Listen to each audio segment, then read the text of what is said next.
Shalom, je suis le prophète Joël Grasso de la Confédération africaine de lutte contre la délinquance et les crimes spirituels, appelé le maréchal de la brigade anti-sorcier du ministère de la compassion des âmes, le responsable du centre de prière Pénuel, basé à Zaraco, dans la sous-préfecture du Iré, dans le département de Divo, responsable de l'église Pentecôte authentique internationale du Côte d'Ivoire. Nous sommes à une émission qui a démarré aujourd'hui, qu'on appelle Parle, ton serviteur écoute. On avait déjà annoncé ça sur cette chaîne qu'on appelle le YouTube, le prophète Joël Grasso que je suis. C'était déjà annoncé il y a maintenant 3-4 jours, et que tous les 9 heures démarrait une émission qu'on appelle Parle, ton serviteur écoute. Et au cours de cette émission, il y aura des rubriques telles que Bon à savoir et les donateurs. Nous démarrons cette émission. Je dis shalom au monde entier et ceux qui suivent le YouTube, que la grâce de l'Éternel demeure sur vous et que Jésus-Christ, que notre Dieu vous bénisse davantage et qu'au travers de cette émission, que Dieu vous bénisse. Merci pour ceux qui prient beaucoup pour nous. Nous démarrons cette émission à commencer par un enseignement sur le prophétique. Je vais vous parler de qui est prophète. Le prophète, qui il est. Et c'est vraiment important. Nous te bénissons, Seigneur, pour cette émission et pour les auditeurs. Merci parce qu'au travers de cet enseignement, de toucher les cœurs, d'opérer des miracles et agir pleinement et glorifier ton nom. Et dans le nom de Jésus-Christ que j'ai prié. Amen. Qui est prophète? On n'a pas de prophète. D'abord, je vais expliquer, c'est un enseignement tous les matins, à partir de 9 h, parle ton serviteur. Écoute, qui est prophète? Le prophète, on dit prophète. Un prophète, c'est un porte-parole de Dieu. Prophète, celui qui parle de la part de Dieu. Prophétiser, parler de la part de Dieu. Un prophète, c'est celui qui parle de la part de Dieu. Et il y a une autre explication du mot prophétique.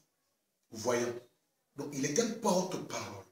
Quelqu'un qui a la révélation de Dieu et qui nous apporte le message de Dieu. Écoutez dans 1 Samuel, à partir du chapitre 10, le verset 1.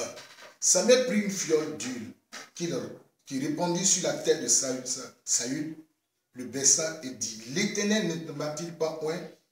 Ne m'a-t-il pas oint pour que tu sois le chef? Ne t'a-t-il pas oint pour que tu sois le chef de son héritage?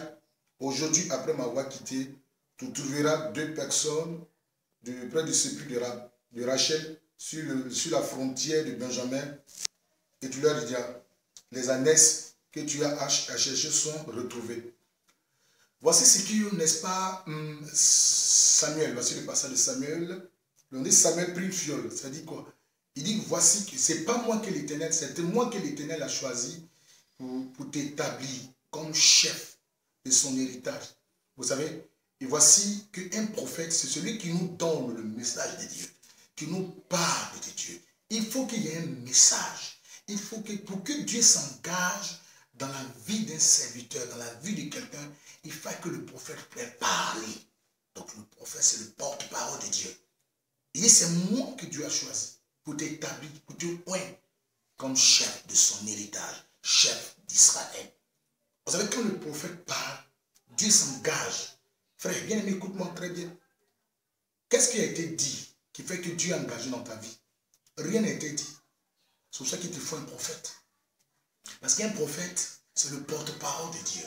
Il faut que le prophète prophétise. Il faut qu'il y ait une prophétie, que Dieu agisse. Qu'est-ce qui a été dit sur toi?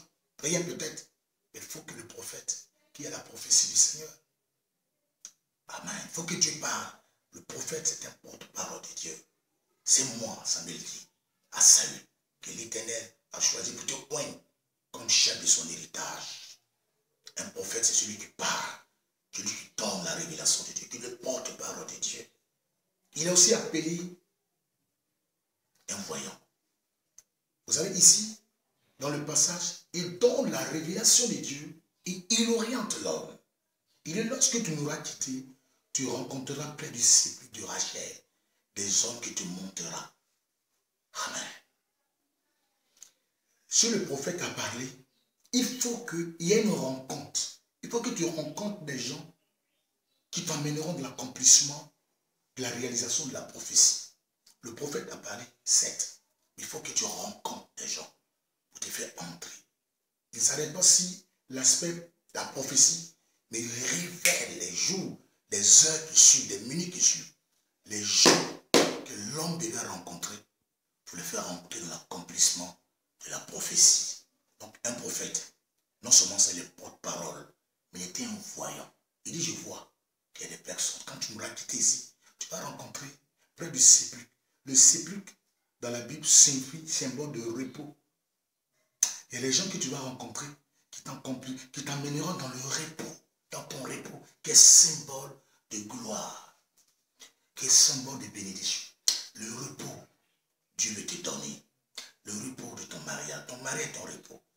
Ta fécondité est ton repos. Ta prospérité est ton repos. Ta prospérité, ton travail est ton repos. Il y a une prophétie, frère, qui doit sonner. Il faut que le prophète parle. Mais en même temps que le prophète ait parlé, il faut que tu nous donnes une révélation. Il faut que Dieu te donne la révélation d'une rencontre. Tu rencontreras des gens. Donc le prophète est un porte-parole. C'est le porte-parole. C'est lui qui déclenche une parole. C'est toi. Et qui fait que Dieu s'engage. Mais avant que Dieu ne s'engage, c'est vrai que Dieu s'engage, il faut que tu aies rencontré des gens pour t'emmener dans l'accomplissement. Donc le prophète t'éclaire. C'est pour ça qu'un prophète, à la fois, il nous donne la révélation. Il nous donne les détails de l'accomplissement de cette révélation. Un prophète ne va pas te laisser dans le flou pour te dire, tu sais qu'il y a des gens qui t'attaquent, c'est plat, c'est sec. Ne crois pas à cette prophétie. Je sais qu'il y a des personnes qui t'attaquent, c'est telle personne de ta famille qui t'attaque. Ça, c'est une prophétie qui vient de Dieu. Mais une prophétie qui vient, qui n'est pas claire, et dont tu ne comprends pas, ne vient pas de Dieu.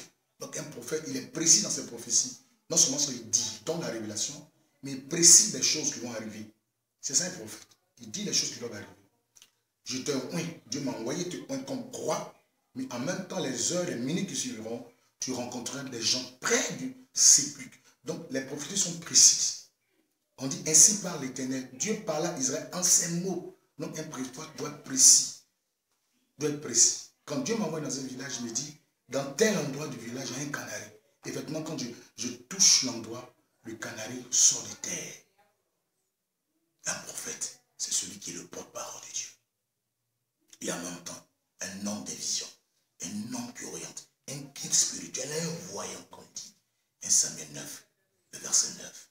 Celui qu'on appelle aujourd'hui le prophète s'appelle auparavant un voyant. Il doit être en mesure de voir. Oui, on t'attaque, on te fait ceci. Mais il faut être précis dans ce que tu dis, frère. Si tu es prophète, dis, il faut être précis dans ce que tu dis. Un prophète, c'est celui-là qui porte-parole. Et ce qu'il dit n'est pas arrivé. C'est ce qu'il disait le serviteur de Saül. Nous allons voir dans la ville un prophète à Rama, chez Samuel. Ce qu'il dit n'est pas arrivé. Il a dit, tu es roi. Mais en même temps, il a orienté l'homme qui est Samuel, qui est Saül. Il l'a orienté pour dire les heures qui vont suivre, si tu me quittes là. Tu rencontreras près du sépulcre de Rachel les gens qui te vont entrer dans l'accomplissement de ta bénédiction. C'est vrai qu'on t'attaque, mais Dieu doit te dire que tu dois être délivré. Tu rencontreras telle personne pour ta délivrance. Je peux seulement arrêter de troubler le peuple de Dieu par des révélations bizarres qui ne sont pas précises. Dieu a attaqué cette, mais Dieu doit donner le repos dans l'attaque. Dieu doit te délivrer dans l'attaque. Ça, c'est important parce que quand il donne la révélation, on dit qu'il a envoyé sa parole pour le guérir. Il a envoyé sa parole.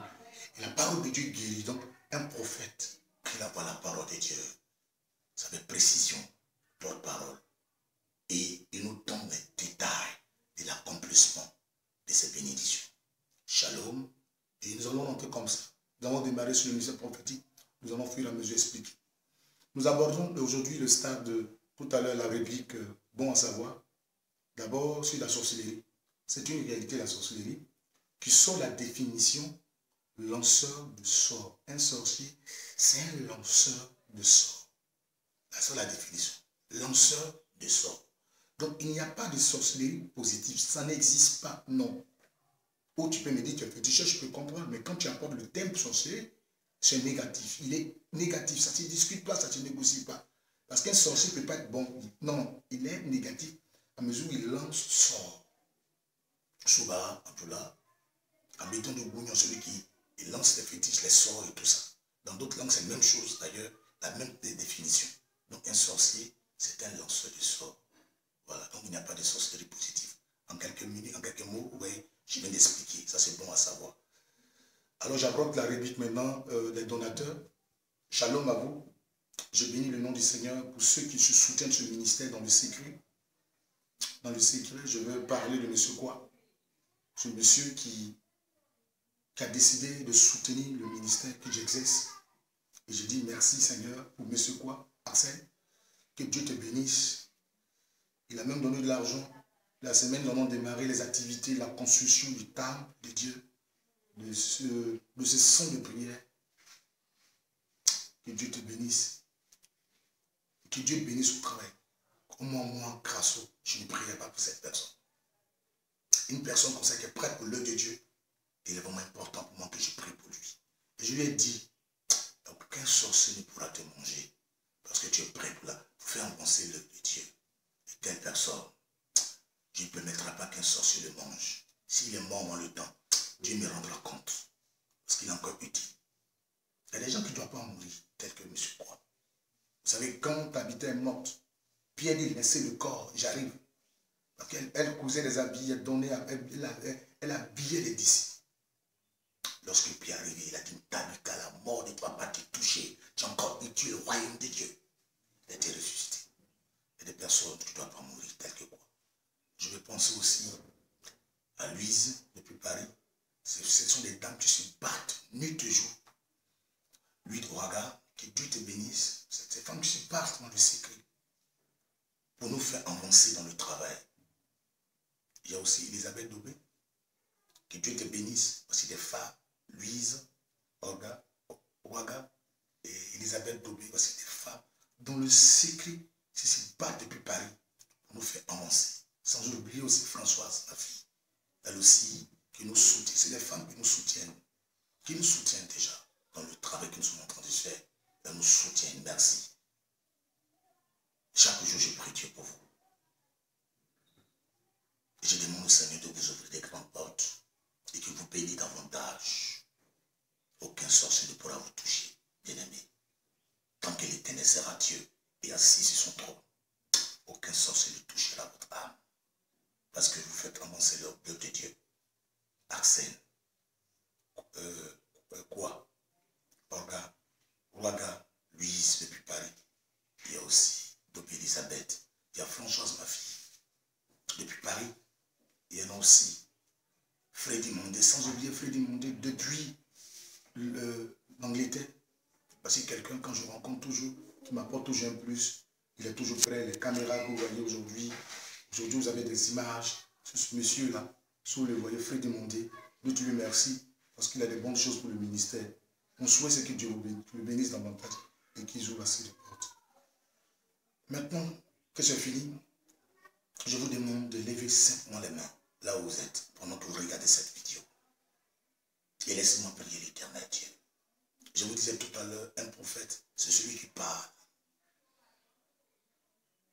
Il faut qu'il y ait une parole qui sorte de la bouche du prophète. Il faut engager Dieu dans ta vie. Il faut qu'il y ait une parole. Oh, laisse-moi te parler ce matin. Laisse-moi te parler. Laisse-moi te donner la révélation de Dieu. Je te dis maintenant, tu es un roi. Tu es une reine. Prends cette prophétie et dis Amen. Prends cette prophétie et dis Amen. Pendant que tes mains sont levées, tu es un roi, tu es une reine là où tu es. Tu es un roi et tu es une reine. Je proclame cette prophétie sur ta vie. Parce qu'un roi ne fait pas des fois, il est assis. Et tout, on a mis tout. Tout ce qui est dans le royaume appartient au roi. Je prophétise que tu es reine. Tu es roi là où tu es. Écoute-moi très bien. Mais Dieu envoyera une rencontre. Dieu envoyera des gens pour ton travail. Pour te faire entrer dans l'accomplissement de la prophétie, les heures, les minutes, la semaine qui arrive. Ça serait une grande bénédiction. Pendant que je lève la main, oh my God, je maudis celui qui est assis sur le trône de ta vie. Parce que je constate que tu es un roi et une reine sans trône. Tu es un roi sans trône, une reine sans trône. Je maudis celui qui est assis sur le trône de ta vie. Et je t'établis comme roi. Dis Amen. Shalom, que Dieu te